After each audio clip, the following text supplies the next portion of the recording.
কাবাব ছোট বড় সবাই খেতে পছন্দ করে, আমিও খেতে পছন্দ করি। তাই আজকে বানালাম একটি অন্যরকম কাবাব। তো এই কাবাব কী দিয়ে বানালাম এবং কিভাবে বানালাম তা আপনাদের সাথে শেয়ার করছি। আসসালামু আলাইকুম, সবাই কেমন আছেন? আশা করছি ভালো আছেন, আমিও আলহামদুলিল্লাহ ভালো আছি। তো কাবাব বানানোর জন্য প্রথমে আমি একটি ফুলকপি নিয়েছি। ফুলকপি থেকে কয়েকটি বড় বড় ফুল কেটে নিয়েছি।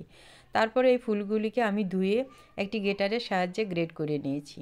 তারপরে এই গ্রেট করা ফুলকপির সাথে দিয়েছি মরিচ কুচি, পেঁয়াজ কুচি, দিয়েছি বেসন আর আতপ চাউলের গুঁড়ো, তারপর দিয়েছি হলুদ গুঁড়ো, মরিচ গুঁড়ো, জিরের গুঁড়ো, আরও দিয়েছি রসুন এবং আদা পেস্ট। এগুলি সবগুলি একসাথে দিয়ে আমি ভালোভাবে মেখে নিয়েছি।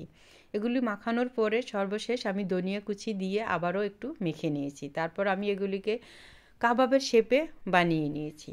কাবাবের শেপে বানিয়ে নেওয়ার পরে আমি এগুলিকে তেলে ভেজে নিয়েছি।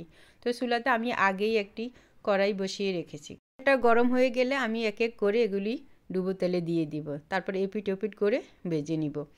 তো আমার এগুলি ভাজা হতে হতে আপনাদের সাথে একটু বলে নিচ্ছি, যদি আমার ভিডিওটি ভালো লেগে থাকে তাহলে আমার পেজে ফলো দিবেন এবং লাইক কমেন্ট করবেন। তারপর এই তো দেখুন আমার কাবাবগুলি ভাজা হয়ে গেছে। সবাই এভাবে বানিয়ে খাবেন। আল্লাহ হাফেজ।